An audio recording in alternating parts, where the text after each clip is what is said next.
नमस्कार दोस्तों। तो आपका फिर से स्वागत है हमारे इस चैनल ईडन ऑफ एजुकेशन में। और पिछले लेक्चर में हमने चार्ज, उसका डेवलपमेंट, उसकी प्रॉपर्टीज़ और कूलम्ब्स लॉ की हमने बात करी थी। तो आज हम इस चैप्टर में जो बात करने वाले हैं वो है प्रॉब्लम्स ऑफ कूलम्ब्स लॉ। देखिए, कूलम्ब्स लॉ बुक्स में बहुत छोटा टॉपिक है और इम्पॉर्टेंट टॉपिक है, लेकिन उसकी प्रॉब्लम्स की बात उतनी टॉपिक में करते नहीं है। वो प्रॉब्लम्स क्वेश्चंस में आपको मिलेंगी, तो मैं उनकी बात अलग से कर रहा हूँ टॉपिक वाइज की किस तरह की प्रॉब्लम्स इसकी होती हैं कॉम्पिटिटिव एग्जाम में और क्लास 12 के बोर्ड एग्जाम में किस तरह की प्रॉब्लम्स इनकी होती हैं। तो इसी की बात आज हमने करनी है, प्रॉब्लम्स ऑफ कूलम्ब्स लॉ। तो मैं सबसे पहले कूलम्ब्स लॉ को एक बार फिर से रिपीट कर देता हूँ कि अगर हमारे पास कोई दो चार्ज पार्टिकल हैं जिसमें एक का चार्ज है Q1 और दूसरे का चार्ज है Q2 और इन दोनों के बीच की जो डिस्टेंस है वो है अगर R, तो जो इनके बीच में फोर्स, इलेक्ट्रोस्टैटिक फोर्स लगेगा वो डिपेंड करता है, एक डायरेक्टली प्रोपोर्शनल होता है Q1 इंटू Q2 के, यानी product of magnitude of both charges, और दूसरा इनवर्सली प्रोपोर्शनल होता है स्क्वायर ऑफ डिस्टेंस के। मैंने कहा था इसमें एक तीसरा पॉइंट भी होता है, that is F is proportional to 1 upon K, और K को बोलते हैं हम डाइलेक्ट्रिक कांस्टेंट। तो इन तीनों को अगर मैं मिला के लिखूं तो वो हो जाता है 1 upon 4 pi epsilon not 1 upon K। चाहे तो मैं K को इसके साथ ही लिख देता हूं, बुक्स में ऐसा ही लिखा रहता है K Q1 Q2 upon R square. देखिए, तो मैंने यहाँ पे तुमको ये भी बात बताई थी कि K जो है 1 होता है फॉर एयर के लिए जो है K इज इक्वल टू 1 होगा, एयर और वैक्यूम के लिए, फ्री स्पेस के लिए K इज इक्वल टू 1 होता है, और K is equal to infinite होता है बच्चों फॉर मेटल्स। ध्यान रखेंगे आप लोग, फॉर मेटल्स और कंडक्टर्स के लिए जो K होता है वो इनफाइनाइट होता है। जैसे वाटर के लिए कुछ बुक्स में आप देखेंगे 81, 82 या 83 के आसपास आपको वैल्यू मिलेगी, 82, 83 की। कुछ अलग अलग बुक्स में किसी में 81 भी लिखी है, किसी में 83 भी लिखी है, ठीक है, वाटर के लिए। तो ये K की बात हो गई। अब यहां पे मैं एप्सिलॉन नॉट की भी बात कर लेता हूं। एप्सिलॉन नॉट, इसको हम बोलते हैं permittivity of free space, permittivity of free space, इसको हम कहते हैं, किसको? एप्सिलॉन नॉट को। और इसकी वैल्यू मैंने कल आपको बता दी थी, वो होती है 8.85 इंटू 10⁻⁻12। ये इसकी वैल्यू है एप्सिलॉन नॉट की वैल्यू। और इस पूरे कांस्टेंट की वैल्यू अगर हम एयर में बात कर रहे हैं तो इन एयर, मैं यहां पे लिख रहा हूं, देखिए, in air K is equal 1 upon 4 pi epsilon not K is equal to होता है 9 इंटू 10⁻⁹। ये आपको याद रखना है बच्चों, ये वाली वैल्यू एयर में, यानी वहां K इज इक्वल टू 1 होगा। तो आप इसको ऐसा भी कह सकते हैं कि 1 अपॉन 4 पाई एप्सिलॉन नॉट की वैल्यू 9 इंटू 10⁻⁹ होती है। ये आपको याद रखना है बच्चा। इतनी चीजें इनकी हमें जरूरत पड़ती है जब हमें मैग्नीट्यूड ऑफ फोर्स निकालना होता है क्वेश्चन में, न्यूमेरिकल प्रॉब्लम्स में जब हम वैल्यूज निकालेंगे तो ये वैल्यू, इसकी जगह हम ये रखेंगे। गलती यहां पर एक सबसे ज्यादा बड़ी होती है बच्चों कि जब हम इस वैल्यू को यहां पर रख रहे होते हैं तो कई बार बच्चे ये गलती कर देते हैं, 9 इंटू 10⁻⁹ इस तरह लिख देते हैं, जो कि गलत है, ठीक है। 1 अपॉन 4 पाई एप्सिलॉन नॉट की वैल्यू 9 इंटू 10⁻⁹ है, यानी आपको इसे इस तरह लिखना है 9 into 10⁻⁹ Q1 Q2 upon R square, इस तरह आप इसे पुट करेंगे, ठीक है। तो ये सब चीजें आपको ध्यान रखनी है। कूलम्ब्स लॉ मैंने आपको बता दिया, फोर्स का मैग्नीट्यूड। कूलम्ब्स लॉ दो चार्ज पार्टिकल के बीच में इलेक्ट्रोस्टैटिक फोर्स का मैग्नीट्यूड निकालने के लिए यूज होता है, ये आप समझ गए होंगे, ठीक है। इसकी वेक्टर फॉर्म भी हम बात कर चुके थे। इसकी वेक्टर फॉर्म में डायरेक्शन भी इंक्लूड हो जाती है, तो उसमें हमने बात करी थी A और B अगर ये हैं, तो मैं यहां पे कर देता हूं इसको। अगर मैं वेक्टर फॉर्म की बात कर रहा हूं तो वेक्टर फॉर्म के लिए कुछ नहीं करना हमें, FAB अगर मैं लिखूंगा FAB तो वो हो जाएगा K। देखिए, इस पूरे कांस्टेंट को मैं K भी लिख सकता हूं, 1 upon 4 pi epsilon not K को मैं कैपिटल K भी लिख सकता हूं पूरे कांस्टेंट को, ताकि हमें थ्योरेटिकल या कॉन्सेप्ट क्वेश्चन जो होते हैं हमारे, उनमें हमें थोड़ी सी आसानी हो जाए, ठीक है। K रखकर K Q1 Q2 upon R square, और यहां पे एक यूनिट वेक्टर मैं यूज कर लेता हूं आर ए बी, ठीक है। और एफ बी ए अगर मैं लिखूंगा तो वो उसका मैग्नीट्यूड सेम रहेगा के Q1 Q2 upon R square, unit vector आ जाएगा आर बी ए, देखिए बी से ए की तरफ उस पर फोर्स लगेगा, और यहां पर हो जाएगा F A B is equal to F B A magnitude के, लेकिन डायरेक्शन अपोजिट है इसलिए नेगेटिव साइन आ जाएगा, और ये वेक्टर फॉर्म हो जाएगी। वेक्टर फॉर्म में जो इंपॉर्टेंट चीज होती है प्रिंसिपल ऑफ सुपरपोजिशन, उसके अकॉर्डिंग हम उसे सॉल्व करते हैं। तो ये सब चीजें इतना कूलम्ब्स लॉ के अंदर है। अब इनकी हेल्प से, ये बेसिक फॉर्मेट है इसका, बेसिक आइडिया है, बेसिक थ्योरी है कूलम्ब्स लॉ की। अब इसकी प्रॉब्लम्स जो है, जो एग्जाम्स में आती हैं, उनको हमें सॉल्व करना है इन सबको यूज कर, ठीक है। और वो आप तभी समझ पाएंगे जब आप प्रॉब्लम्स को करेंगे, उससे पहले आप उस बात को समझ नहीं पाएंगे। तो अब हम आ जाते हैं प्रॉब्लम्स की बात करते हैं, ये सब मैं हटा देता हूं यहां से। तो अब किस किस तरह की प्रॉब्लम्स कूलम्ब्स लॉ में होती है, तो सबसे पहले आती है जिनमें डाइलेक्ट्रिक मीडियम या डाइलेक्ट्रिक कांस्टेंट का रोल होता है, उनकी हम बात करते हैं। तो सबसे पहले मैं यहां पे लिख लेता हूं जिनमें डाइलेक्ट्रिक कांस्टेंट का रोल होता है, ठीक है। डाइलेक्ट्रिक कांस्टेंट वाली जो प्रॉब्लम्स हैं उनकी बात हम करते हैं। ये प्रॉब्लम्स बहुत सिंपल होती हैं, इनमें कुछ ज्यादा करने के लिए होता ही नहीं, ठीक है। इनमें बात होती है कि सपोज पहले दो चार्ज पार्टिकल Q1 Q2 जिनके बीच की डिस्टेंस r है, इनको किसी एक मीडियम में रखा हुआ था जिसका डाइलेक्ट्रिक कांस्टेंट K1 है, और फिर इन दोनों चार्जेस को उठाकर एक दूसरे मीडियम में रख दिया गया है जिसमें डिस्टेंस इनके बीच की आ रही है, लेकिन उसका मीडियम का डाइलेक्ट्रिक कांस्टेंट K2 है, ठीक है। मैं यहां पे लिख रहा हूं मीडियम 1 और ये है हमारा मीडियम 2, मीडियम 1 मीडियम 2, ठीक है। तो अब इस प्रॉब्लम में होगा क्या, बेसिकली इस प्रॉब्लम में आपको पहले मीडियम में फोर्स गिवन होगा, उसका डाइलेक्ट्रिक कांस्टेंट गिवन होगा, दूसरे मीडियम का डाइलेक्ट्रिक कांस्टेंट आपको गिवन होगा, और उसमें आपको फोर्स बताना होगा। ये इस प्रॉब्लम का बेसिक आइडिया है, इसी पे ये बात करती है ज्यादा। तो आपको यहां पर फोर्स निकालना है F1 1 upon 4 pi epsilon not K1, यहां पर K1 आ जाएगा, Q1 Q2 upon R square. यहां पर आप फोर्स निकालेंगे F2 is equal to 1 upon 4 pi epsilon not K2 Q1 Q2 upon R square. देखिए दोनों जगह फोर्स आपको समझ रहे हैं, तो यहां पे K1 और K2 देखिए डिफरेंस है, तो अब यहां पर F1 upon F2 is equal to आपके पास आ जाएगा, आप सॉल्व करेंगे अगर, K2 अपॉन K1, बस इसी से आपको सॉल्व करना है। तो सपोज कि क्वेश्चन में आपको ये कहा गया है कि पहले मीडियम में दोनों चार्ज पार्टिकल के बीच में जो फोर्स है वो 10 न्यूटन है। पहले मीडियम में फोर्स कितना है, 10 न्यूटन।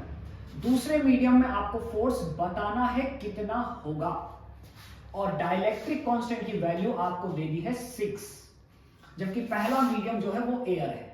तो एयर के लिए जो K1 होता है वो 1 होता है, आप समझ गए होंगे। तो आपको कुछ भी नहीं करना ज्यादा, कोई टफ नहीं है, बहुत सिंपल फॉर्मूला आपको दिख रहा है, वैल्यूज आप रख लीजिए, 10 अपॉन F2 आपको निकालना है, उसको वैसे ही रहने देते हैं। K2 की वैल्यू आपको दे रखी है 6 और K1 की वैल्यू है 1, तो F2 इज इक्वल टू आ जाएगा 10 अपॉन 6, या हम कह सकते हैं 5/3 न्यूटन। तो इतना फोर्स उस मीडियम में, ठीक है। यहां पे ध्यान रखिए, अगर आप डाइलेक्ट्रिक कांस्टेंट को इंक्रीज करेंगे तो फोर्स डिक्रीज होगा, ठीक है। तो ये आपको समझ में आ गया होगा, ठीक है।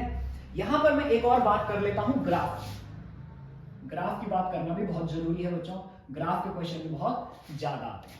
तो मैं कूलम्ब्स लॉ का फॉर्मूला अगर लिख लूं, F is equal to 1 upon 4 pi epsilon not K Q1 Q2 upon R square. तो देखिए अगर आप चार्ज को इंक्रीज करेंगे तो फोर्स इंक्रीज होगा, डिस्टेंस को अगर इंक्रीज करेंगे तो फोर्स डिक्रीज होगा। तो डिस्टेंस वर्सेस फोर्स का अगर आप ग्राफ बनाते हैं, फोर्स वर्सेस डिस्टेंस, वो ग्राफ आपको कुछ इस तरीके का ग्राफ मिलेगा, देख लीजिए आप, ठीक है। तो ये Coulomb's law, Coulombian force versus distance का ग्राफ है, या electrostatic force between two charge particles और डिस्टेंस के बीच में जो ग्राफ बनेगा वो इस तरह बनेगा, ठीक है। तो यहां तक आपको समझ में आ गया होगा, इसमें मुझे लगता नहीं आपको कोई दिक्कत आएगी। तो ये डाइलेक्ट्रिक कांस्टेंट की प्रॉब्लम है, बड़ी सिंपल सी प्रॉब्लम होती है, आप इसको बहुत आसानी से, ये फॉर्मूला है मेन और इसको आप सॉल्व कर सकते हैं। देखिए अगर आप कॉपी पे इसको नोट कर लेंगे और अपने हाथों से लिख लेंगे इसे, तो ये आपको ज्यादा दिनों तक याद रहेगा, वरना आप जल्दी भूल जाएंगे सुन के, और यहां से कहीं और जाकर टाइम पास करेंगे, करना तो टाइम पास ही है, इस वीडियो को बंद करेंगे फिर चले जाएंगे फिर टाइम पास ही करेंगे, इससे अच्छा इसे देखकर ही टाइम पास कर लेंगे, अगर आप 12th साइंस में हैं तो। ठीक है, तो इसको साथ में लिख भी ले ताकि आपको याद वो ज्यादा टाइम तक रहे। ठीक है, अब आते हैं हम दूसरी प्रॉब्लम्स पर, जो प्रॉब्लम्स हैं डिस्टेंस और चार्ज प्रॉब्लम, जिनमें डिस्टेंस और चार्ज को लेके क्वेश्चन किए जाते हैं। तो मैं दूसरी प्रॉब्लम्स लिख रहा हूं यहां पे, कूलम्ब्स लॉ की ही है और सारी problems, distance and charge, distance and charge problems, इसकी बात करते हैं। कूलम्ब्स लॉ से रिलेटेड डिस्टेंस और चार्ज प्रॉब्लम्स क्या होती हैं उनकी बात हम करते हैं। देखिए यहां पर सबसे पहला क्वेश्चन जो होता है वो कुछ इस तरीके से पूछा जाता है कि दो चार्ज पार्टिकल रखे हुए हैं Q1 Q2 और इनके बीच की डिस्टेंस भी कुछ होगी R, और इनके बीच में जो फोर्स है वो अभी F है। F की सपोज वैल्यू आपको दे दी 10 न्यूटन। देखिए मैं 10 न्यूटन ज्यादातर ले रहा हूं यहां पर क्योंकि उससे सॉल्व करना थोड़ा सा आसान हो जाता है कैलकुलेशन, क्योंकि मुझे आपको कॉन्सेप्ट समझाना है क्वेश्चन का। ठीक है, कैलकुलेशन तो आप खुद भी कर ही पाएंगे, तो यहां पर मैं इसलिए 10 न्यूटन में यूज कर रहा हूं इतना। अब वो कहता है कि अगर इनके बीच की डिस्टेंस को आपने हाफ कर दिया Q1 Q2 और इनके बीच की डिस्टेंस को अब आपने कर दिया है हाफ, यानी कितना हो गया R/2, तो आपको ऐसे ही करना है R/2। तो what will be the magnitude of force, तो नया फोर्स का मैग्नीट्यूड कितना होगा जब आप इनके बीच के डिस्टेंस को क्या कर देंगे, हाफ कर देंगे। तो ये अब आपको बताना है, कोई दिक्कत वाली बात नहीं। इसके लिए क्या करते हैं हम, सबसे पहले यहां पर F1 निकाल लेते हैं, 1/4πε0 K Q1 Q2 upon R square, ये हमारा मीडियम सेम रखा हुआ है, तो F2 is equal to 1/4πε0 K Q1 Q2, distance हो गई है हाफ यानी कि R/2 स्क्वायर, तो ये हो जाएगा हमारे पास F2 is equal to 1/4πε0 K, ये हो जाएगा 2 का स्क्वायर होगा 4 और 4 ऊपर आ जाएगा तो 4Q1 Q2 upon R square. देखिए तो अब ये देखिए ये F1 की वैल्यू है और इसमें से अगर मैं 4 को यहां लिखूं तो ये F1 बचेगा, तो F2 इज इक्वल टू मैं लिख सकता हूं 4 इंटू, देखिए 1/4πε0 K Q1 Q2 upon R square. देखिए और इस पूरे टर्म की वैल्यू क्या है F1, यानी कि F2 is equal to 4 into F1 हो जाएगा। यानी अगर आप क्या करते हैं, दो चार्ज पार्टिकल के बीच के डिस्टेंस को हाफ कर देते हैं तो उनके बीच फोर्स का मैग्नीट्यूड 4 टाइम्स इंक्रीज हो जाएगा। बहुत सिंपल है, 4 टाइम्स इंक्रीज हो जाएगा, then force increase by 4 times, तो आंसर आ गया आपका। बस बहुत सिंपल है, इस तरह आपको करना है। अगर वो कहे कि डिस्टेंस को डबल कर दिया है, डिस्टेंस को कितना कर दिया है, डबल कर दिया है डिस्टेंस को, देखिए अगर वो कहता है कि डिस्टेंस को हमने डबल कर दिया है Q1 Q2, तो पहले R था अब डबल कर दिया है, डबल कर दिया है यानी कितना हो गया है 2R। तो अब हम फिर से फोर्स निकाल लेते हैं, मैं इस बार निकालता हूं F3 1/4πε0 K Q1 Q2 upon 2R और इसका हो जाएगा स्क्वायर, जो डिस्टेंस है उसका स्क्वायर करना है और डिस्टेंस 2R है इसलिए 2R स्क्वायर। ओके, तो अब यहां पे हो जाएगा F3 इक्वल टू ये 1/4πε0 K Q1 Q2 upon 4R square. और अब क्या होगा 4R, 4 को बाहर ले लेते हैं, 4 को बाहर ले लेते हैं, अंदर आएगा 1/4πε0 K Q1 Q2 upon R square. तो अब आप समझ गए होंगे कि ये वैल्यू किसकी है, F1 की है, तो F3 इज इक्वल टू हो जाएगा F1 अपॉन 4, यानी जो न्यू फोर्स है वो डिक्रीज हो जाएगा 4 टाइम्स। डिवाइड बाय 4 है, 4 टाइम्स डिक्रीज जाएगा, यहाँ पे 4 टाइम्स इंक्रीज हो रहा है, यहाँ पे 4 टाइम्स डिक्रीज हो जाएगा। तो इस तरह डिस्टेंस से लेके क्वेश्चन करते हैं, ठीक है। तो बहुत आसानी। तो अब आप देखिए यहाँ पर, अगर पहले फोर्स 10 न्यूटन था तो हाफ करने पर वो हो जाएगा F2 is equal to 10 into 4 यानी कि 40 न्यूटन। और डिस्टेंस को डबल करने, डिस्टेंस को हाफ करने पर कितना होता है 40 न्यूटन, और डिस्टेंस को डबल करने पर कितना होगा F3 इज इक्वल टू 10/4 यानी कि 2.5 न्यूटन। अब आपको समझ में आ गया होगा, देखिए, ठीक है। तो इस तरह आपको ये डिस्टेंस वाली प्रॉब्लम करनी है, ठीक है। अब और प्रॉब्लम्स की बात करते हैं चार्ज की। देखिए, अक्सर एक सवाल पूछा जाता है, अगर ये चार्ज Q है और ये चार्ज भी Q है, सेम चार्ज है और R डिस्टेंस पर है, और इनके बीच जो अभी फोर्स है वो F है, मैं निकाल लेता हूं उसे, F1 इक्वल टू, मैं इस समय सीधा K लिख रहा हूं, कैपिटल K। मैं यहाँ पे K को बता देता हूं, K क्या है 1/4 पाई एप्सिलॉन नॉट, K को हम कैपिटल K से डिनोट करते हैं। Q into Q divide by R square, यानी ये हो जाएगा F1 is equal to K Q square upon R square. यहां तक आपको समझ में आ गया। अब वो कह रहा है कि दोनों चार्ज को डबल कर दिया है, दोनों चार्ज को डबल कर दिया है, यानी कि 2Q और ये भी कितना हो गया है 2Q, डिस्टेंस उनके बीच की सेम है R।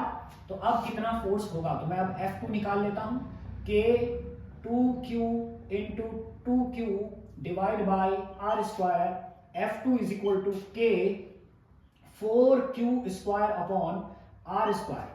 तो अब ये आ जाएगा F2 is equal to 4K Q square upon R square, और आप तो जानते ही हैं कि ये वैल्यू किसकी है F1 की है, यानी कि 4 इंटू F1 हमारा फॉर्मूला हो जाएगा।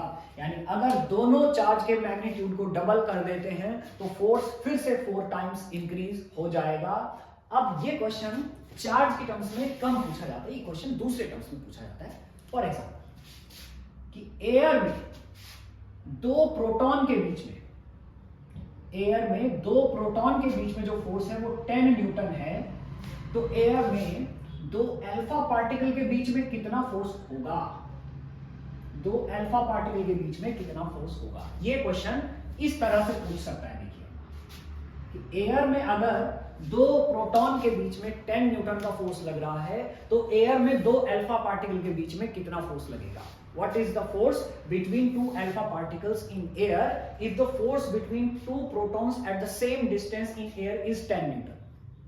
तो अब हमें ये सॉल्व करना है, कोई दिक्कत वाली बात नहीं। यहां पे आपको सबसे इंपॉर्टेंट बात है कि अल्फा का जो चार्ज है वो 2 इंटू प्रोटॉन का चार्ज होता है, या मैं इसको ऐसे लिखूं Q alpha is equal to 2 into QP। देखिए ये ज्यादा बेटर है, अल्फा का जो चार्ज है वो प्रोटॉन के चार्ज का डबल होता है।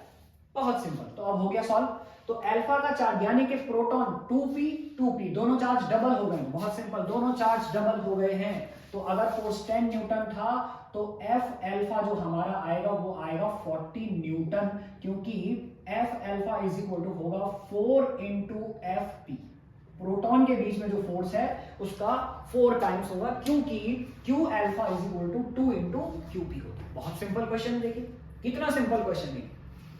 अब देखिए आप बच्चों समझने की कोशिश कीजिए, कूलॉम्स लॉ ऐसे डायरेक्टली पूछा नहीं जाता है, ये सब कूलॉम्स लॉ के अंदर आता है और यही सब पूछा जाता है, और बच्चे सिर्फ कूलॉम्स लॉ को रट लेते हैं और सवाल ये आता है और फिर कहते हैं कि हमें पता ही नहीं चलता है।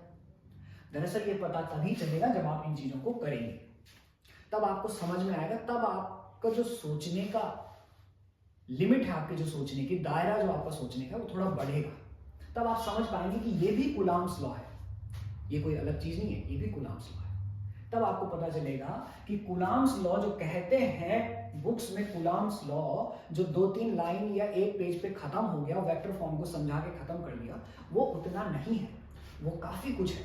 उसमें बहुत सारी प्रॉब्लम्स हैं जो कि एग्जाम्स में पूछी जाती हैं, और उन सब प्रॉब्लम्स को समझने के लिए, उन्हें करने के लिए हमें इन सब चीजों को इस तरह से सोचना होगा, इस तरह से इन्हें सॉल्व करना होगा। तो ये इसलिए मैं आपको कह रहा हूं कि साथ में कॉपी और पेन जरूर रखें और साथ में इसे सॉल्व भी करते रहें, ताकि आपका जो इंप्रूवमेंट है वो हो कुछ ना कुछ, ठीक है। तो अब हम दूसरी एक और प्रॉब्लम इसमें पूछी जाती है कि कोई चार्ज हमारे पास है, ये एक बड़ा चार्ज है जिसका मैग्नीट्यूड है Q, और इस चार्ज को हमने दो पार्ट में डिवाइड किया है, और ऐसे डिवाइड किया है कि force between these two parts should be maximum, यानी इनके बीच में जो फोर्स लग रहा है, ये जो स्मॉल फ्रैक्शंस हैं, इनके बीच में जो फोर्स है वो मैक्सिमम। तो इसको डिवाइड कैसे करें, क्या मैग्नीट्यूड होना चाहिए उन डिवाइडेड पार्ट्स के चार्ज का, समझ रहे हैं आप बात। तो अब इस सवाल को करते हैं हम कि एक चार्ज को दो पार्ट में डिवाइड किया है, और डिवाइड इस तरह से किया है कि उनके बीच में जो फोर्स है वो मैक्सिमम है। तो कभी भी बच्चों मैक्सिमा और मिनिमा जब भी सॉल्व करना हो, मैक्सिमा और मिनिमा जब भी आपको कभी सॉल्व करना हो, तो आपको एक चीज ध्यान रखनी है। देखिए कोई भी फंक्शन है आपके पास, सपोज आपके पास फंक्शन है fx, और आपसे कहा जा रहा है कि x की किस वैल्यू के लिए fx की वैल्यू मैक्सिमम होगी। तो आपको कुछ नहीं करना है बच्चों, आपको डिफरेंशिएशन करना है d ओवर dx fx, और उसको 0 के इक्वल रखना है, और 0 के इक्वल रख के जो भी सॉल्व करके आपका आंसर आएगा वही वैल्यू होगी जिस पर मैक्सिमम आएगा। ठीक है, तो मैथ्स वाले जो लोग हैं वो तो मैथ्स में करते ही हैं, डिफरेंशिएशन में, एप्लीकेशन ऑफ डिफरेंशिएशन में मैक्सिमम मिनिमम वो निकालेंगे। बायो वाले बच्चों के लिए मैं ये बता देता हूं। तो अब इस Q चार्ज को हमने दो पार्ट में डिवाइड किया है, और ऐसे डिवाइड किया है कि उनके बीच में जो फोर्स है वो मैक्सिमम। तो यहां डिस्टेंस को हमने किनारे कर दिया, यहां पे बात सिर्फ हो रही है चार्ज को डिवाइड किया है इन टर्म्स ऑफ चार्ज, और फोर्स मैक्सिमम है। तो फोर्स और चार्ज को लेके हमें बात करनी है यहां पर। तो फोर्स और चार्ज को लेके बात करनी है। तो सपोज इस स्मॉल फ्रैक्शन का चार्ज स्मॉल q है, तो इस वाले फ्रैक्शन का चार्ज हो जाएगा q माइनस q। देखिए ठीक है, अब इनके बीच में जो फोर्स है उसकी बात करते हैं। तो कूलम्ब्स लॉ के अकॉर्डिंग इनके बीच में जो फोर्स है वो आएगा k q into q minus q upon कोई भी डिस्टेंस इनके बीच में है r स्क्वायर। अब वो कह रहा है कि इस q का मैग्नीट्यूड बताओ जिससे कि फोर्स मैक्सिमम हो। तो फोर्स मैक्सिमम के लिए dF अपॉन dq करना पड़ेगा, क्योंकि q के रिस्पेक्ट में वो मैक्सिमा की बात कर रहा है, मैक्सिमम फोर्स की बात कर रहा है, इसलिए हमें इस तरह डिफरेंशिएशन करना पड़ेगा। सो d over dq k q into q minus q upon r square. तो यहां से मैं जो जिसका डिफरेंशिएशन होना नहीं उसे मैं बाहर ले जा रहा हूं, और अब मैं इसको डिफरेंशिएट करूंगा अंदर। तो ये हो जाएगा q माइनस q स्क्वायर। देखिए डिफरेंशिएशन अगर हम करेंगे तो डिफरेंशिएशन करने के बाद हमें मिलेगा यहां पर क्या मिलेगा बताइए, q मिलेगा एक तो, और माइनस मिलेगा 2q। ठीक है, डिफरेंशिएशन करने के बाद ही हो गया सॉल्व। अब मैं आपको बता दूं कि अगर आपको मैक्सिमा चाहिए तो मैक्सिमा के लिए डिफरेंशिएशन को 0 के इक्वल रखना होता है, यानी कि फॉर मैक्सिमा या maximum force dF upon dq equal to कितना होना चाहिए 0, यानी कि k upon r square q minus 2q is equal to होना चाहिए 0। तो हमारे पास q का जो आंसर है वो आ जाएगा, sorry small q is equal to आ जाएगा q अपॉन 2, यानी कि इस पार्ट का मैग्नीट्यूड q/2 होना चाहिए और इस पार्ट का मैग्नीट्यूड भी q/2 होना चाहिए, तब इनके बीच में जो फोर्स है वो मैक्सिमम होगा। ठीक है बच्चों, तो ये आपको समझ में आ गया होगा। क्वेश्चन क्या था कि एक कैपिटल Q चार्ज को हमने दो पार्ट में डिवाइड किया है, और डिवाइड इस तरह करना है कि उनके बीच में जो फोर्स है वो मैक्सिमम हो। तो ये इस तरह से होगा। ठीक है, तो अब बात करते हैं इसके बाद अगली प्रॉब्लम कौन सी है। इसके बाद जो अगली प्रॉब्लम है वो है हमारे पास न्यूट्रल पॉइंट प्रॉब्लम।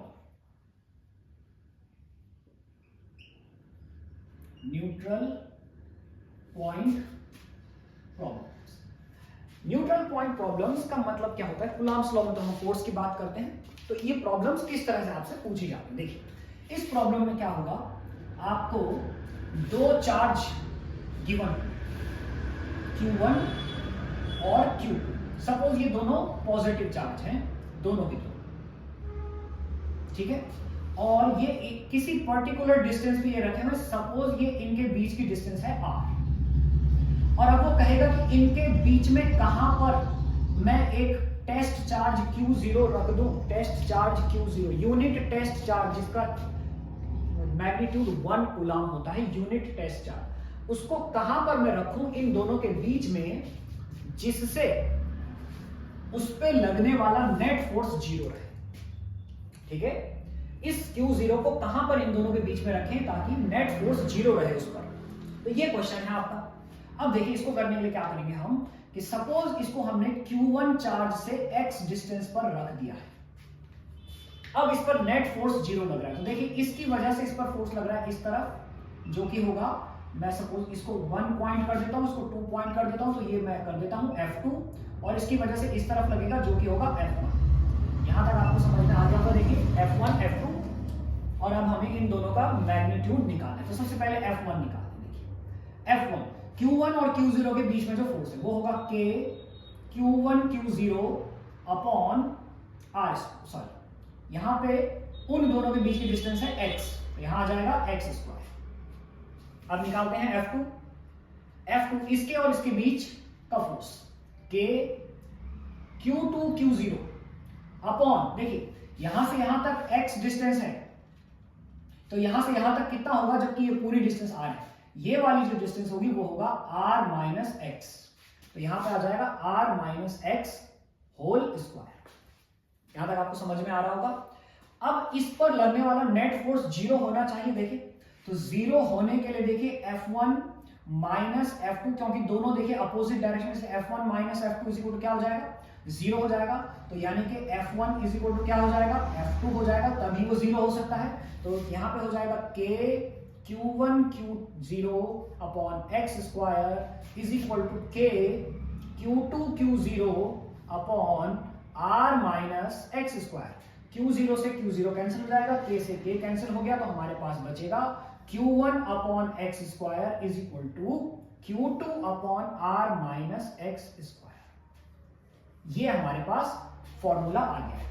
और जब आप इस प्रॉब्लम को सॉल्व करेंगे तो आपको एक चीज और ध्यान में रखनी है, सॉल्व करते टाइम यहां पर अंडर रूट जरूर करें पहले, उसके बाद सॉल्व करें, क्योंकि क्वेश्चन में आपको ज्यादातर ऐसी वैल्यूज मिलती हैं जो कंप्लीट स्क्वायर वैल्यूज होती हैं। जैसे दो चार्ज हैं, एक चार्ज है E और दूसरा चार्ज है 4E।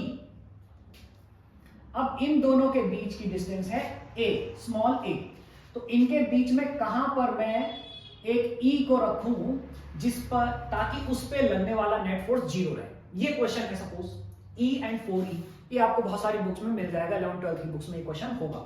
ठीक है, तो इस E पर नेट फोर्स 0 आपको, तो ये हमारा फॉर्मूला है। देखिए तो यहां से यहां तक की डिस्टेंस मैं कर देता हूं x, और यहां से यहां तक आप समझ गए होंगे कितना होगा, a माइनस एक्स।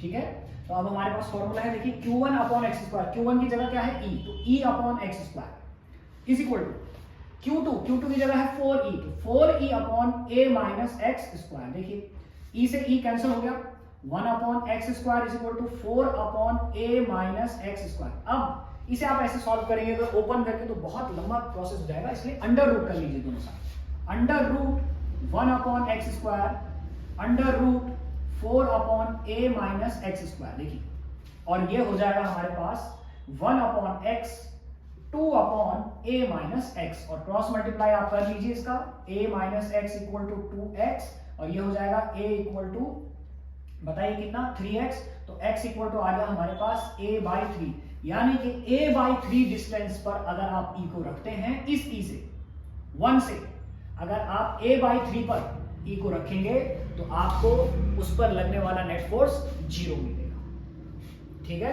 तो ये एक न्यूट्रल पॉइंट प्रॉब्लम होती है, और ऐसा ही क्वेश्चन इलेक्ट्रिक फील्ड के लिए भी पूछा ही जाएगा, तो वहां उसे नल पॉइंट में वो आता है, वो पॉइंट नल पॉइंट जहां पर इलेक्ट्रिक फील्ड 0 होता है। ठीक है, तो ये हमारी प्रॉब्लम, ये वाली प्रॉब्लम आपको समझ में आ गई होगी यहां तक।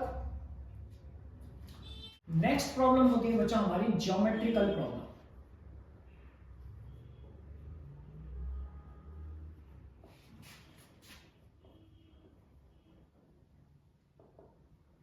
ज्योमेट्रिकल प्रॉब्लम्स की बात करते हैं हम। इनमें क्या होता है, इनमें ज्यादातर आपको ज्योमेट्रिकल शेप्स मिलेंगे। स्क्वायर तीनों कोनों पे, चारों कोनों पर क्या रखा हुआ है, चार्ज रखा हुआ है। ट्राइंगल तीनों कोनों पर चार्ज रखा हुआ है। हेक्सागन 6 के 6 कॉर्नर पर क्या रखा हुआ है,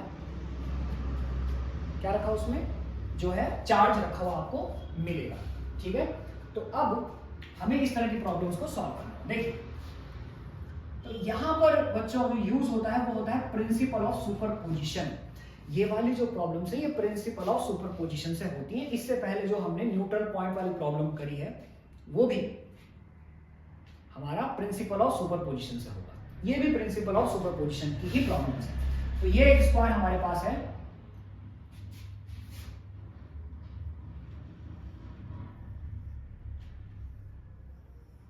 ये, और यहां पर चारों कोनों पर सेम चार्ज रख दिया है। सपोज इसमें Q Q Q और Q, ये 1 2 3 एंड 4 इस तरह से। और अब ये आपको कहेगा कि इसके सेंटर में, सेंटर O पर एक कोई चार्ज रखा हुआ है Q0, तो Q0 पर कितना फोर्स लगेगा, नेट फोर्स Q0 पर कितना होगा। देखिए, सबसे पहले तो मैं आपको समझा देता हूं कि यहां से यहां तक की जो डिस्टेंस है 1 से लेके O तक की डिस्टेंस, चाहे तो आप इसको ABCD करके भी कर सकते हैं, ABCD। देखिए, जो AO है वो इज इक्वल टू है BO के, इज इक्वल टू CO के, इज इक्वल टू DO के। ये जो डिस्टेंस है ये इक्वल है, ठीक है, ये वाली डिस्टेंस। और अब मैं अगर FA की वैल्यू निकालता हूं, FA आप समझ रहे होंगे Q और Q0 के बीच का फोर्स A है, ठीक है। तो ये होगा K Q0 upon AO square. देखिए, अगर मैं FB निकालता हूं तो वो होगा K Q0 upon AO square. अब आप कहेंगे कि AO क्यों आया यहां पर, क्योंकि BO is equal to AO है, इसलिए आया, ठीक है। तो आप यहां पे देख पा रहे होंगे कि मैग्नीट्यूड में FA is equal to FB है, मैग्नीट्यूड में। ऐसे ही अगर आप FC निकालेंगे तो वो भी क्या आएगा, K Q0 upon AO square. क्यों आएगा, क्योंकि CO is equal to AO है। और ऐसे ही FD is equal to K Q0 upon AO square. ये सारे फोर्सेस बराबर है मैग्नीट्यूड में, सेम टू सेम है। तो यहां पे मैं लिख लेता हूं is equal to FC is equal to FD। ये सारे फोर्सेस क्या है, मैग्नीट्यूड में इक्वल है। अब आप देखिए, FA वो लग रहा है इस तरफ, FA यहां पे मैंने ड्रॉ कर दिया। FB वो लग रहा है इस तरफ, FB। और ये आ गया इधर हमारे पास FC, और ये आ गया इस तरफ हमारे पास FD। तो देखिए आप, FA FC अपोजिट है और FD FB अपोजिट है, यानी कि नेट फोर्स F नेट क्या बोलता है principle of superposition, net force सारे फोर्सेस का वेक्टर सम होगा, यानी कि FA plus FB plus FC plus FD। देखिए, और अब देखिए आप कि FA देखिए अपोजिट है FC के, तो माइनस FC प्लस FB वो अपोजिट है FD के, तो माइनस FD। और आप देखिए कि सबका मैग्नीट्यूड सेम है, यानी कि नेट फोर्स कितना आ गया, 0। तो ये आ गया आपका नेट फोर्स 0। हालांकि सॉल्व नहीं करना होता है इस तरह के इसमें देखिए ज्यादातर, लेकिन इस पर डिस्टेंस का जरूर ध्यान रखना है, डिस्टेंस का आपको जरूर ध्यान रखना है, अदरवाइज वो गलत हो जाएगा फिर, ठीक है। तो नेट फोर्स यहां पर क्या होगा, 0 होगा, ठीक है। उस प्रॉब्लम के अंदर एक स्क्वायर है और इस स्क्वायर में यहां पे A B C and D इस तरह से हमारे पास ये एक स्क्वायर है। हर तरफ चार्ज रखा हुआ है Q, हर कोने पे Q चार्ज यहां पे रखा हुआ है Q। देखिए, और ये आपसे कहेगा कि what is the net force at C। C पर नेट फोर्स कितना है ये बताइए आप, कितना लग रहा है। तो तीनों चार्जेस की वजह से C पर नेट फोर्स आपको बताना है। और इस स्क्वायर का जो एज लेंथ है वो है A, ठीक है। इस स्क्वायर का जो एज लेंथ है वो कितना है, ए है। चलो ए नहीं, इसको आर कर देते हैं हम, ज्यादा बेटर रहेगा हमारे लिए, क्योंकि स्मॉल ए और क्यू लगभग एक जैसे दिखते हैं इसलिए। तो आर है इसका डिस्टेंस है। तो सबसे पहले देखिए आप, यहां से यहां एक फोर्स लगेगा, उसको मैं ड्रॉ कर रहा हूं। देखिए एफ डी मैंने उसका नाम रख दिया। यहां से यहां पर भी एक फोर्स लगेगा, उसका नाम हमने रख दिया है एफ बी। और अब यहां से यहां पर भी एक फोर्स लग रहा है और उसका नाम मैंने रख दिया एफ ए। तो टोटल मिला के 3 फोर्सेस पर काम कर रहे हैं और इन तीनों को हमें क्या करना है, ऐड करना है। ये वाला एंगल जो है वो 90 डिग्री होता है और अगर इसको मैं डायगोनल से डिवाइड कर देता हूं तो ये वाला एंगल 45 डिग्री होगा। ठीक है, और ये वाले डिस्टेंस आर है, ये वाले डिस्टेंस भी आर है, तो ये वाली डिस्टेंस होगी √2r, ये आपको पता होगा। तो सबसे पहले हम निकालते हैं एफ ए। ये वाले डिस्टेंस √2r कैसे आपको पता है ना, पाइथागोरस थ्योरम के according AC is equal to √r² plus r², जो कि बन जाएगा √2r², और ये हो जाएगा फिर √2r AC की वैल्यू। ठीक है, ये पाइथागोरस थ्योरम के अकॉर्डिंग होता है।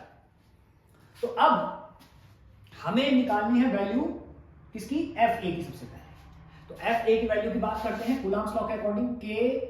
Q देखिए Q and Q divide by √2r और इसका भी करना है हमें होल स्क्वायर, यानी कि ये क्या हो जाएगा, KQ² अपॉन 2r²। देखिए ऐसा बन जाएगा। अब निकालते हैं हम FB KQ अपॉन r²। देखिए FB यहां से यहां तक की डिस्टेंस होगी r, इसलिए r²। FD वो होगा KQ² upon r², Q into Q, Q² upon r²। अब इन तीनों को क्या करना है, आपको ऐड करना है, लेकिन ध्यान रखिए वेक्टर फॉर्म में आपको ऐड करना है। अब आप इनको ऐसे ऐड नहीं कर सकते, तो इसलिए आप क्या करिए कि देखिए यहां पे इनको ऐड करने के क्या, एक कंपोनेंट इस फोर्स का इधर मैं बना देता हूं जिसका नाम है FD sin थीटा, और एक कंपोनेंट इस फोर्स का मैं इधर बना देता हूं जिसका नाम है FB sin थीटा। और FB और FD मैग्नीट्यूड में सेम है, इसलिए FB sin theta is equal to FD sin theta होगा। और दोनों अपोजिट हैं, इसलिए वो दोनों क्या हो जाएंगे, कैंसिल। इसलिए वो दोनों क्या हो गए हैं, कैंसिल हो गए हैं। यहां तक आपको समझ में आ गया होगा कि दोनों कैंसिल क्यों हुए हैं।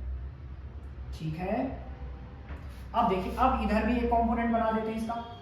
ये कंपोनेंट आ गया इधर जिसका नाम है FD cos थीटा, और इधर भी एक इसका कंपोनेंट आ गया जिसका नाम है, यहीं पर मैं बना दे रहा हूं, FB cos थीटा। अब देखिए ये दोनों कैंसिल हो गए, तो तीनों वेक्टर एक ही लाइन में आ गए हैं, FA FD cos theta FB cos theta. Net force F net is equal to आएगा क्या, बताइए, तीनों को ऐड कर लेते हैं, FA plus FB cos theta plus FD cos theta, और FA plus FB cos theta यानी कि cos 45, क्योंकि ये वाला एंगल कितना है यहाँ पे आपको दिख रहा होगा 45, तो ये भी कितना होगा 45, मैं यहाँ पे लिख ले रहा हूं 45 डिग्री। ठीक है, प्लस FD cos 45 डिग्री। अब वैल्यूज पुट कर लेते हैं। FA की वैल्यू आ जाएगी इधर KQ² upon 2r²।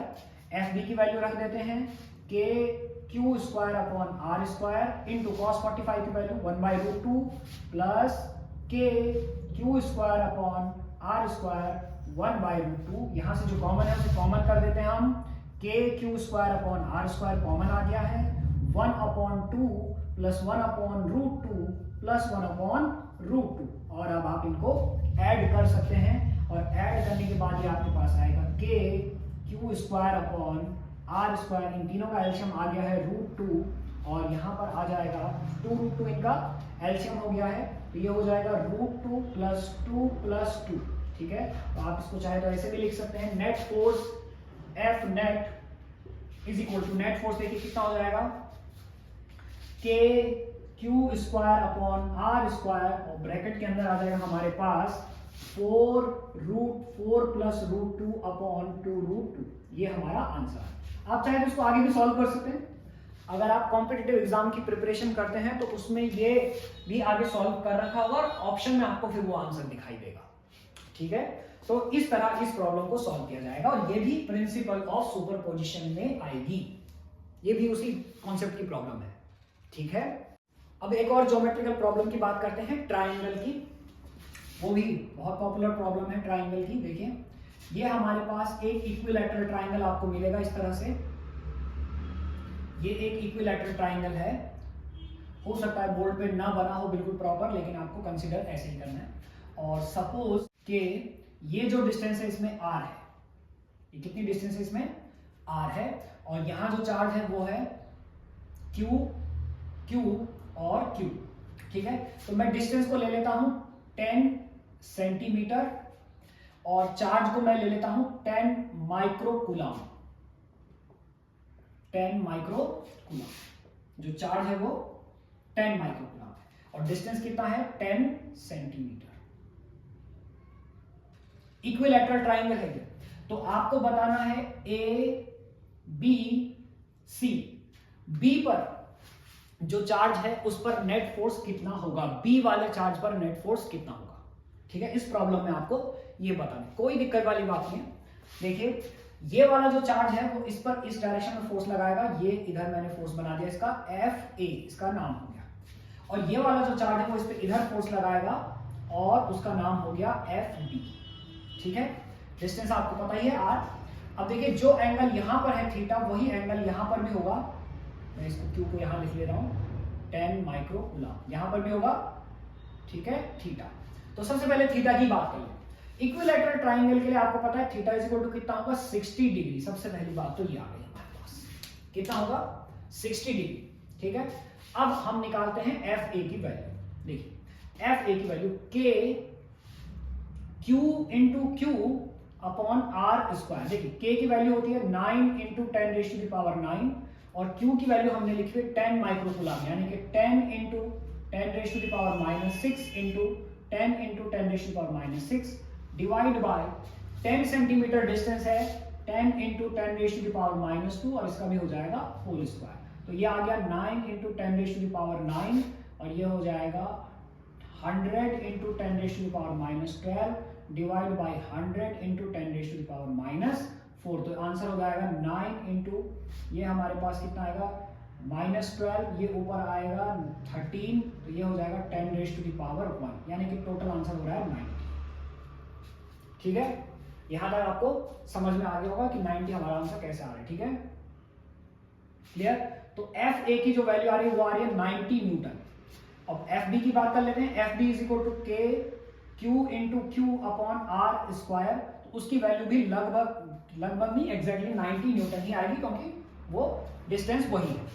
F A F B हमें दोनों मिल गए मैग्नीट्यूड, एंगल उनके बीच का है 60 डिग्री, नेट फोर्स हमें निकालना है। तो अब ऐसे केसेस में दो वेक्टर हैं, तो ऐसे केसेस में एफ नेट आपने वेक्टर एडिशन के रिजल्टेंट का फॉर्मूला पढ़ा होगा। कल भी मैंने ये बात बताई थी, f1 square plus f2 square plus 2f1 f2 cos theta, ये फॉर्मूला हम यूज करेंगे यहां पर। देखिए, तो आ गया हमारे पास 90 square plus 2 into 90 into cos 60 degree, और cos 60 की वैल्यू होती है 1/2। तो अब आप इसका आंसर यहां से निकाल सकते हैं। ठीक है, इससे आगे आप इसको सॉल्व कर सकते हैं खुद अपने आप, कोई दिक्कत वाली बात। तो ये बड़ी सिंपल, बहुत सिंपल सी प्रॉब्लम्स हैं, ये कोई ज्यादा इसमें थोड़ा कैलकुलेशन में यहाँ पे मैं मान सकता हूँ कितना, लेकिन कॉन्सेप्ट इनके बहुत आसान है। अगर आपने इनको किया हुआ है तो आपको ये बहुत आसान लगेंगे। अगर आप कोशिश करेंगे इनको करने की तो ये हो जाएंगे आपसे, ऐसा नहीं कि मुश्किल है कोई बहुत। लेकिन दरअसल हम सिर्फ कूलॉम्स लॉ पढ़कर खत्म कर देते हैं बात, और इसलिए हमें ये प्रॉब्लम बहुत ज्यादा डिफिकल्ट लगती है। ठीक है, कूलॉम्स लॉ पढ़ने के साथ इन प्रॉब्लम्स को भी करिए, क्योंकि ये भी कूलॉम्स लॉ की ही प्रॉब्लम्स हैं, इसलिए आपको इन्हें भी करना चाहिए। देखिए, ये जो प्रॉब्लम्स हैं, ये मैं कॉन्सेप्ट की बात कर रहा हूँ, प्रॉब्लम्स के कॉन्सेप्ट की। मैं ऐसा नहीं कि मैं बहुत सारे सवाल आपको करा रहा हूँ, मैं उनके कॉन्सेप्ट की बात कर रहा हूँ, ताकि आप उन कॉन्सेप्ट को समझकर और भी मल्टीपल प्रॉब्लम्स कर पाए।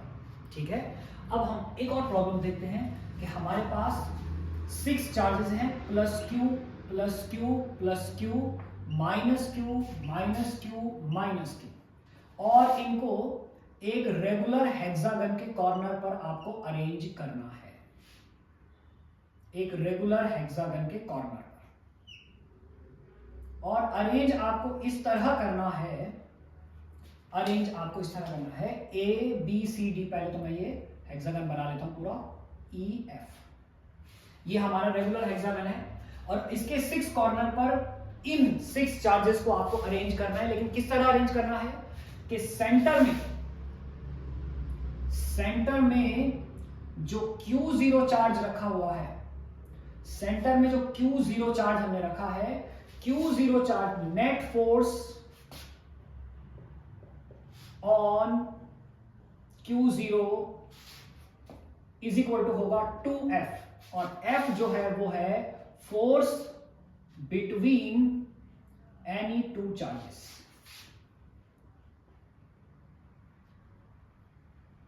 अब इनको आपको अरेंज करना है, और इस तरह अरेंज करना है कि जो Q0 पर नेट फोर्स है वो 2F हो, और फोर्स बिटवीन 2 चार्जेस वो F है, एनी 2 चार्जेस वो F है।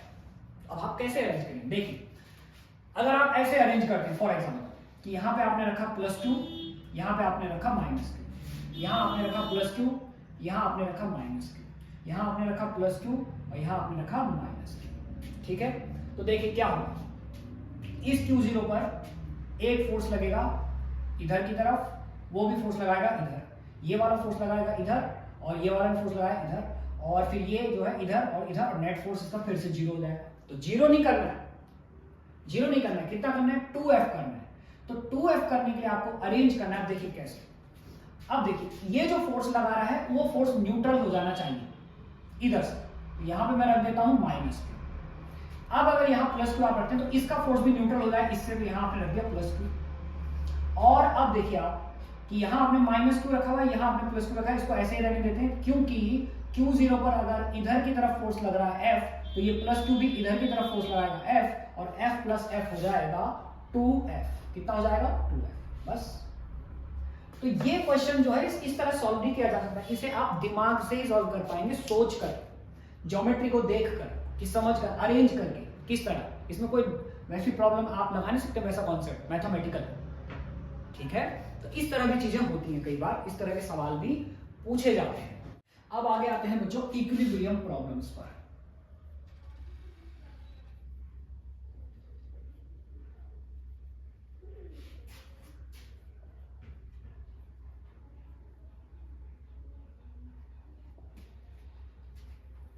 इक्विलिब्रियम प्रॉब्लम्स, इक्विलिब्रियम की किस तरह प्रॉब्लम्स होती है, देखिए इन प्रॉब्लम्स में देखिए मैं आपको समझा देता हूं कि इसमें सिस्टम ऑफ चार्ज की बात होती है दरअसल। और सिस्टम ऑफ चार्ज देखिए हमारे पास 2 चार्ज हैं, Q1 और Q2, और इनके बीच की डिस्टेंस है R। तो इनमें इक्विलिब्रियम होना चाहिए, ये दोनों चार्जेस इक्विलिब्रियम में हैं, इसकी बात ये करता है। इक्विलिब्रियम मतलब समझ रहे हैं ना, कि उन पर काम करने वाला जो नेट फोर्स है वो 0 रहेगा, ठीक है। सिस्टम में कोई एडिशनल एक्स्ट्रा फोर्स काम नहीं कर रहा है, इस तरह से हम बात करते हैं फिजिकल इक्विलिब्रियम, आपने पढ़ा होगा क्लास 11th में। तो यहां इसकी बात होती है। तो इसमें मोस्ट पॉपुलर, सबसे ज्यादा इंपॉर्टेंट, जिसके सवाल कॉम्पिटिटिव एग्जाम में बहुत ज्यादा पूछे गए हैं या काफी बार पूछे गए हैं, उसमें आता है पेंडुलम। पेंडुलम, तो पेंडुलम में क्या होता है, देखिए हमारे पास एक रिजिड सपोर्ट से हमने 2 पेंडुलम को सस्पेंड किया, और दोनों पेंडुलम पर चार्ज है, दोनों पेंडुलम पर क्या है, चार्ज है। एक का चार्ज है Q1 और दूसरे का चार्ज है Q2। हो सकता है दोनों पर सेम चार्ज हो, Q1 = Q2 भी हो सकता है, ठीक है। और इसकी स्ट्रिंग की जो लेंथ है, वो दोनों की स्ट्रिंग की लेंथ L है, वो सेम है, और दोनों का मास मान लेते हैं सेम ही है, चलो मास भी दोनों का क्या है, सेम है, ठीक है। तो ये जो चार्ज है ये इस तरह है। अब ये इक्विलिब्रियम में अगर है, अगर ये इक्विलिब्रियम में है, ये O पॉइंट है इनका, ठीक है, ये रिजिड सपोर्ट है यहाँ पे हमारा S, ये O पॉइंट इनका इक्विलिब्रियम पोजीशन होती है, आपने 11th में पेंडुलम में पढ़ा होगा इक्विलिब्रियम पोजीशन, ठीक है। और ये है A और ये है B। अब ये पहली बात तो ये है कि ये दूर दूर क्यों चले गए, सपोज दोनों पर पॉजिटिव चार्ज है, इसलिए दोनों के बीच में रिपल्शन हुआ है और ये दूर दूर चले गए। ठीक है। तो हो सकता है वो आपसे पूछे कि ये डिस्टेंस बताओ कितनी दूर रहेंगे एक दूसरे से। हो सकता है वो आपसे ये पूछे कि ये वाली डिस्टेंस कितनी होगी, या हो सकता है वो ये पूछे कि एंगल कितना बनाएंगे, एंगल भी पूछ सकता है आपसे। हो सकता है वो ये पूछे कि जब ये दूर दूर रहेंगे तो स्ट्रिंग के अंदर कितना टेंशन आएगा, ये भी पूछ सकता है। टेंशन भी पूछ सकता है आपसे, वैसे भी टेंशन बहुत है आजकल दुनिया में, तो वो आपसे भी पूछ सकता है टेंशन, ठीक है। तो अब इनको इस प्रॉब्लम को करने के लिए हमें कैसे सॉल्व इसको करना है, देखिए। तो पेंडुलम प्रॉब्लम को मैं आपको कॉन्सेप्ट समझा रहा हूं, देखिए मैं किसी पर्टिकुलर प्रॉब्लम की बात नहीं कर रहा हूं, मैं उसमें वो एंगल भी पूछ सकता है, उसमें वो टेंशन भी पूछ सकता है, ठीक है। उसमें वो हो सकता है कि ये पूछ ले कि नेट फोर्स कितना लग रहा है Q2 पर, ये भी पूछ सकता है। तो मैं कॉन्सेप्ट, मैं सारी एक ही साथ बात कर रहा हूं, ठीक है। अब वो क्या पूछता है वो उसी हिसाब से फिर सॉल्यूशन आप उसका बनेगा, ठीक है। तो देखिए आप यहां पर जो वेट है इसका वो डाउनवर्ड काम करेगा mg, और ये जो चार्ज है ये इस पर फोर्स लगाएगा इस तरफ, जिसको मैं लिख ले रहा हूं यहां पर इलेक्ट्रोस्टैटिक फोर्स Fe, देखिए। और अब जो है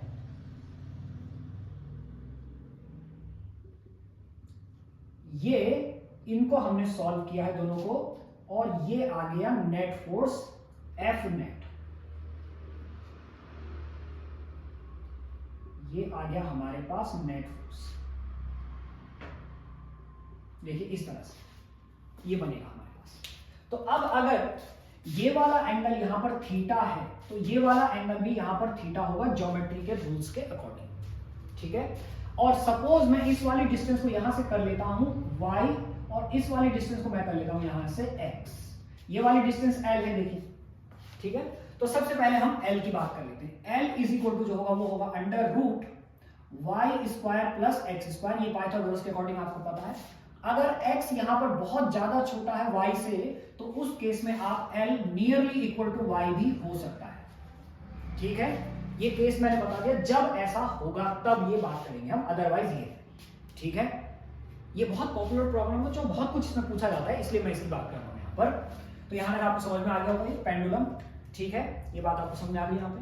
अब आप देखिए टेन थीटा की बात करते हैं हम, एंगल की बात। सबसे पहले हम बात कर रहे हैं एंगल, ठीक है। तो एंगल की बात करते हैं, एंगल है tan theta. Tan theta is equal to, tan theta is equal to, देखिए ट्राइंगल आपको दिख रहा है ये, ठीक है ना, SOB ट्राइंगल आपको दिख रहा है। तो उसमें टेन थीटा इज इक्वल हो जाएगा परपेंडिकुलर अपॉन बेस, यानी कि x अपॉन y, देखिए perpendicular upon base, x upon y हमारा क्या आ गया यहां से, टेन थीटा आ गया। अब देखिए आप इधर यहां पे आपको एक वेक्टर डायग्राम दिख रहा होगा, इस डायग्राम में ये थीटा है, ये परपेंडिकुलर है, और ये बेस है, ये परपेंडिकुलर FE के इक्वल आएगा। तो उस केस में tan theta is equal to, vector diagram के according tan theta is equal to होगा FE upon mg, FE upon mg। इसमें जो टेन थीटा है यहीं पे लिख रहा हूं, tan theta is equal to FE upon mg, देख लीजिए perpendicular upon base, perpendicular FE के इक्वल होगा, इसलिए FE अपॉन mg। और यहां पर tan theta is equal to क्या होगा, x अपॉन y, दोनों टेन थीटा की वैल्यू है, इसलिए tan theta is equal to हो जाएगा हमारे पास x upon y is equal to FE upon mg। तो एक फॉर्मूला हमारे पास ये आगे देखिए। अब आपसे अगर पूछे कि कितनी डिस्टेंस पर रहेंगे, अब आप FE की बात करते हैं, तो FE हम निकालेंगे कूलॉम लॉ से, कूलॉम लॉ से हम FE निकालेंगे, वो होगा K Q1 Q2 अपॉन, अब आप x नहीं रखेंगे, गलती मत करना, यहां से यहां तक की पूरी डिस्टेंस 2x होगा, तो ये हो जाएगा 2x स्क्वायर, यहां पर कितना हो जाएगा 2x स्क्वायर। तो आप FE की वैल्यू को यहां से निकाल के यहां रख सकते हैं, और x आपसे पूछा हुआ है, y आपको दे देगा, और y अगर आपको नहीं दे रहा है, अगर आपको क्वेश्चन में y नहीं मिल रहा है, तो आप समझ जाइए कि y इक्वल टू क्या है, फिर l है। तब आपको स्ट्रिंग की लेंथ आपको मिलेगी, और तब आपको वही यूज करना है, ठीक है। यहां से आपको क्या मिल जाएगा, x आप निकाल सकते हैं, FE अगर आप ऐसे निकालें तो x आप ऐसे निकाल सकते हैं। यहां तक आपको बात समझ आ गई। अब दूसरी बात करते हैं हम F नेट की। तो F नेट आप देखिए दो फोर्स काम कर रहे हैं इस पर, एक mg और एक FE, बहुत सिंपल सी बात है। F नेट इक्वल क्या है, फिर बोलिए, दोनों के बीच का एंगल कितना है, 90 डिग्री है, इसलिए आंसर होगा हमारा FE square plus mg square, और ये mg में m और g दोनों का स्क्वायर है, ध्यान रखना, ठीक है। तो ये F नेट आ गया हमारा। अब आप देखिए इस स्ट्रिंग को आप जितना इधर खींचेंगे इसमें उतना ही टेंशन डेवलप होगा, ये तो कॉन्सेप्ट है 11th का, ठीक है। तो आप एफ नेट जितना होगा उतना ही टेंशन आएगा, तो tension F net is equal to आ गया हमारे पास टी, तो यहां से हमें क्या मिल जाएगा, टेंशन भी मिल जाएगा। ठीक है, अब आपको एक और फॉर्मूला इसमें बनता है, मैं वो समझाने की कोशिश करता हूं। देखिए कैसे समझते हैं हम उसे, यहां पे इस फॉर्मूले में बात करते हैं। सबसे पहले x की वैल्यू जो है वो OB है और y की वैल्यू SO है। ठीक है, तो मैं इसको ऐसे लिख रहा हूं, इस इक्वेशन से हम बात कर रहे हैं। x की जगह मैं क्या लिख रहा हूं, OB अपॉन y की जगह मैं लिख रहा हूं SO। ठीक है, is equal to FE upon mg मैंने कर दिया। यहां तक किसी कोई दिक्कत नहीं होनी चाहिए, देखिए समझ रहे होंगे आप। ठीक है, अब आप देखिए यहां पर कि FE upon OB is equal to mg upon SO, ये आ गया। देखिए mg अपॉन SO, mg देखिए mg SO FE OB। ठीक है, तो अब टेंशन के लिए भी ये इक्वेशन आएगी, टेंशन के लिए भी आएगी इक्वेशन। देखिए टेंशन के लिए कैसे आएगी। ठीक है, तो टेंशन के लिए आएगी T अपॉन SB। अब आप कहेंगे कि ये कैसे आया, T अपॉन SB कैसे लगा दिया आपने। ठीक है, तो मैं यहीं पर आपको समझा देता हूं। अगर मैं साइन थीटा का रेशियो लगाता हूं, sine theta is equal to, देखिए साइन थीटा इज, पहले यहां पर लगाते हैं sine theta perpendicular upon hypotenuse, यानी कि OB upon SB perpendicular upon hypotenuse is equal to, इस वाले ट्रायंगल में अगर साइन थीटा लगाएं तो वो होगा परपेंडिकुलर अपॉन हाइपोटेन्यूस, यानी FE upon F net, FE upon F net. देखिए FE अपॉन F नेट। और अब आप देखिए कि FE upon F net, F net is equal to क्या है, टेंशन। यहां पे देखिए आप FE इज इक्वल क्या है, टेंशन। तो मैं इसको ऐसे भी लिख सकता हूं, देखिए इसको आगे सॉल्व कर रहा हूं मैं यहां से। यहां पर मैं OB upon SB is equal to FE upon T। तो अब आप देखिए यहां पे FE upon OB is equal to T upon SB। आ गया कि नहीं आया, देखिए, और यही लिखा हुआ है मैंने, FE upon OB is equal to T upon SB।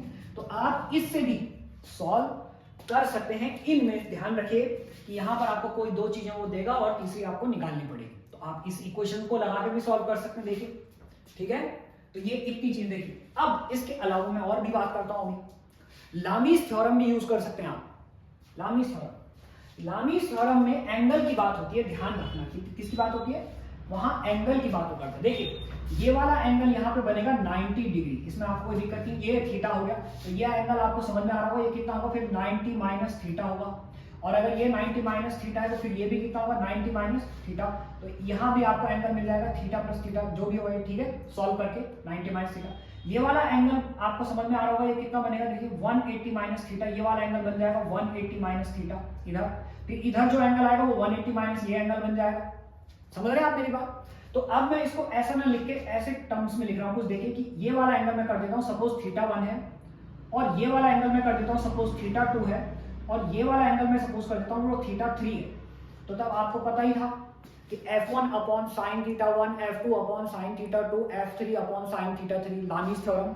तो वही लामीज थ्योरम यहाँ पे लग जाएगी कि mg upon sine theta 2, FE upon sine theta 3 और T अपॉन साइन, ये दोनों एंगल को ऐड करके यहाँ पे जो भी, सॉरी इसको थीटा ही रहने दो, इसको मैं थीटा 1 कर देता हूँ यहाँ पे। वैसे वो 90 है, ठीक है, वो 90 का एंगल बनेगा, तो T अपॉन साइन थीटा 1। इस तरह आप लामीज थ्योरम को यूज करके भी इसे सॉल्व कर सकते हैं। देखिए तो ये जो चीजें, इसमें वो आपको वैल्यूज देगा और वैल्यूज देकर आपको ये चीजें सॉल्व करनी पड़ेगी। तो ये पेंडुलम प्रॉब्लम बहुत इंपॉर्टेंट प्रॉब्लम होती है, ठीक है। इस तरह आप इसको सॉल्व कर सकते हैं, इस फॉर्मूले को लगाकर, इस फॉर्मूले को यूज करके, ठीक है।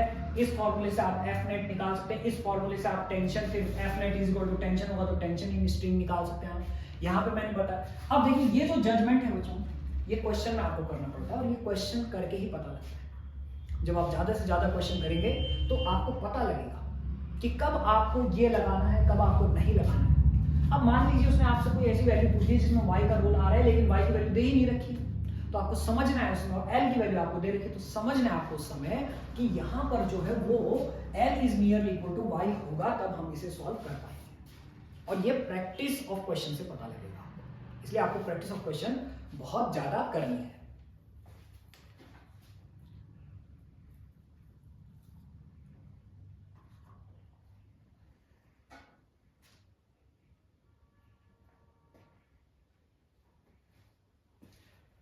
तो ये आपको समझ में आ गया होगा।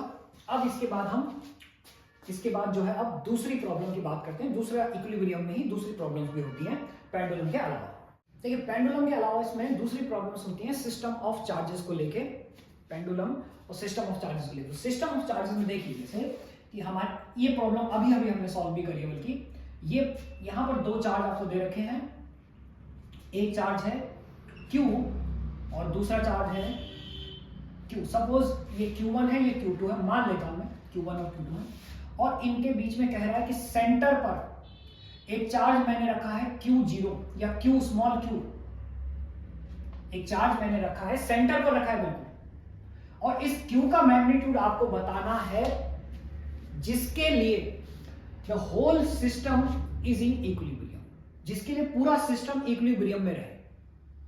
पूरा सिस्टम इक्विलिब्रियम में रहना चाहिए Q को रखने पर, और Q की वैल्यू आप बताइए कि क्या होगा। तो ऐसा करते हैं, इसको हम स्मॉल q से करके कैपिटल Q कर लेते हैं। चलिए कैपिटल Q, दोनों Q है, सेम चार्ज है, दोनों सेम चार्ज Q है, और दोनों के बीच में एक स्मॉल q चार्ज रखा है। कुछ इस तरह रखा है कि पूरा सिस्टम इक्विलिब्रियम में है, और इस Q की वैल्यू आपको बतानी है कि क्या होगी जिसके लिए पूरा सिस्टम इक्विलिब्रियम में रहे। आपको इस सवाल को करने के लिए क्या करना है, सिस्टम में जो पहले से प्रेजेंट चार्ज है उनमें से किसी भी चार्ज पर फोर्स आप निकालिए, ठीक है। और फोर्स देखिए, इसकी वजह से इस पर फोर्स और फिर इसकी वजह से इस पर फोर्स, और वो फोर्स जो है नेट सम फोर्स का 0 आना चाहिए। नेट फोर्स इस पर 0 होना चाहिए। तो सबसे पहले हम क्या करते हैं, देखिए अगर इनके बीच की डिस्टेंस r है सपोज, तो ये वाली डिस्टेंस बीच में रखा हुआ है, इसलिए हम क्या करेंगे r/2 कर देंगे, ठीक है। अब r/2 कर दिया हमने, तो सबसे पहले हम इसकी वजह से इस पर फोर्स निकालते हैं, ठीक है। तो ऐसा करते हैं, इसको a कर देता हूं, इसको b कर देता हूं, और ये पॉइंट मैंने यहां पे कर दिया c, ठीक है। तो सबसे पहले हम निकालते हैं FB, यानी कि ये जो इस पर फोर्स लगा है K Q into Q upon r², तो ये हो जाएगा K Q² अपॉन r², ठीक। अब हम निकालते हैं FC मतलब जो ये वाला चार्ज इस पर फोर्स लगा है, तो वो होगा K Q, ठीक है, ये आपको समझ में आ रहा होगा, अपॉन r/2², ये हो जाएगा 4K Q अपॉन r²। अब मैंने कहा कि इस पर नेट फोर्स 0 होना चाहिए, यानी कि FB plus FC equal to 0, FB plus FC is equal to 0 for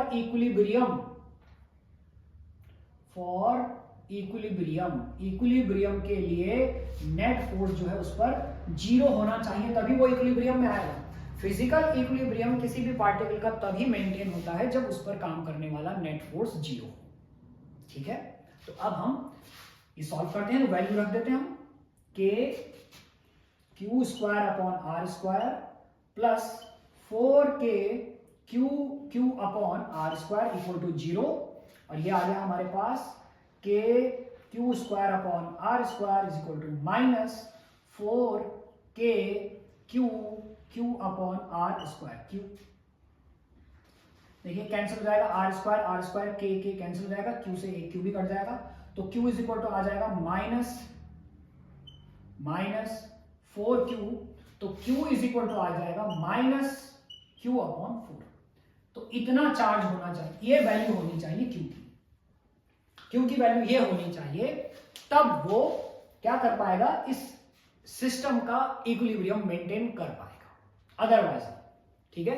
तो इस तरह भी क्वेश्चन आपसे पूछा जा सकता है। इसी की एक और प्रॉब्लम की बात करते हैं कि अगर हमारे पास एक स्क्वायर सिस्टम है इस तरह से, और इसके 4 कॉर्नर पर जो चार्ज है वो ये है, सेम चार्ज है, इसके जो डिस्टेंस है वो a है, एज लेंथ, और इसके सेंटर पर अब हमने एक चार्ज रखा है स्मॉल q, और ऐसा रखा है कि पूरा सिस्टम इक्विलिब्रियम में है। तो Q की वैल्यू बतानी है आपको कितनी होगी। तो सबसे पहले देखिए आप कि यहां से यहां तक √2a होगा, और √2a का भी मैं हाफ कर लेता हूं, यहां से यहां तक की जो डिस्टेंस है वो हो जाएगी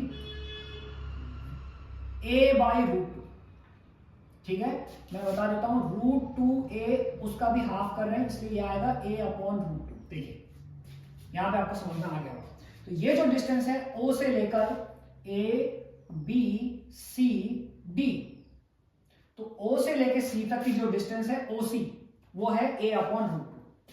ठीक है, अब देखिए OB की वजह से जो फोर्स लग रहा है वो इधर लग रहा होगा FB, D की वजह से जो फोर्स लग रहा है वो इधर लग रहा होगा FB, और इसकी वजह से जो फोर्स लग रहा है वो इधर लग रहा होगा, जो है हमारा कितना FA।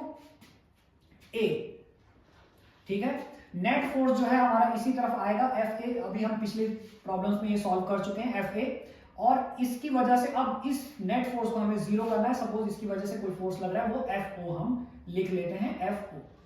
ठीक है, तो अब आप देखिए कि नेट फोर्स जो है पार्टिकल का वो होना चाहिए FO vector plus FA plus FD plus FB is equal to 0 for equilibrium. For equilibrium इस चार्ज पर जो फोर्स लग रहा है फॉर इक्विलिब्रियम, नेट फोर्स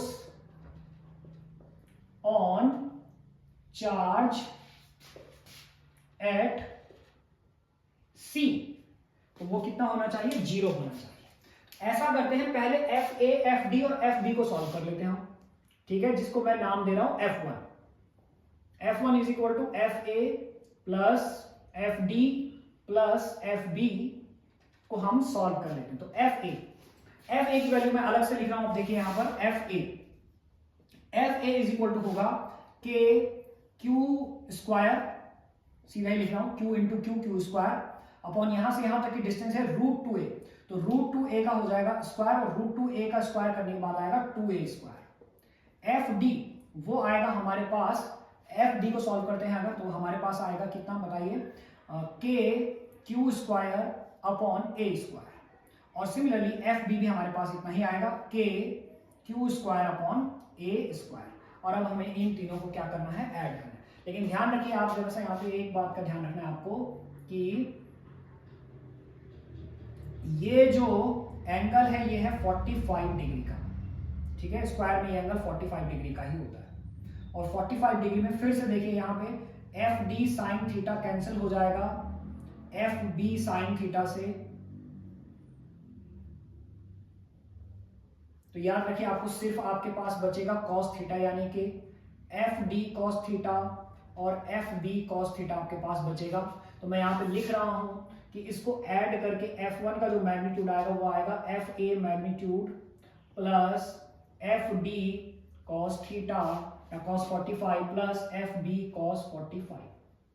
ठीक है, तो ये हो जाएगा K Q square upon a square plus K Q square, यहाँ पे 2 आएगा a स्क्वायर, साथ में आएगा 1/√2 cos 45 जो होता है, plus K Q square upon a square 1/√2। तो हम यहाँ से कॉमन ले लेते हैं, K Q square upon a square मैंने कॉमन ले लिया, अंदर आएगा 1/2 प्लस 1/√2 प्लस 1/√2। यहाँ तक हो गया K Q square upon a square. और अब इसे मैं सॉल्व कर लेता हूँ, तो ये सॉल्व करके मेरे पास आ जाएगा 2√2 प्लस 4 डिवाइड बाई 2√2। ये हमारे पास इतना आ जाएगा सॉल्व करके, देखिए आप।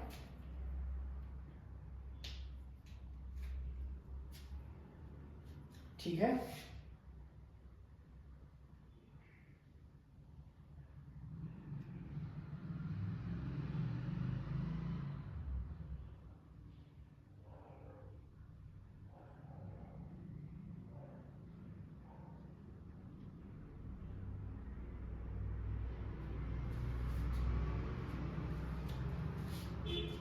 कुछ गड़बड़ हो गई शायद से, इसको मैं सही कर देता हूँ।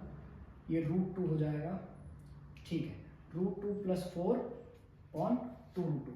चाहे तो आप यहाँ से कॉमन भी ले सकते हैं, K Q square upon a square, अगर आप यहाँ से कॉमन ले लेते हैं तो ये √2 अगर आप कॉमन लेंगे तो कैंसिल हो जाएगा, तो अंदर बचेगा आपके पास 2√2 प्लस 1/2।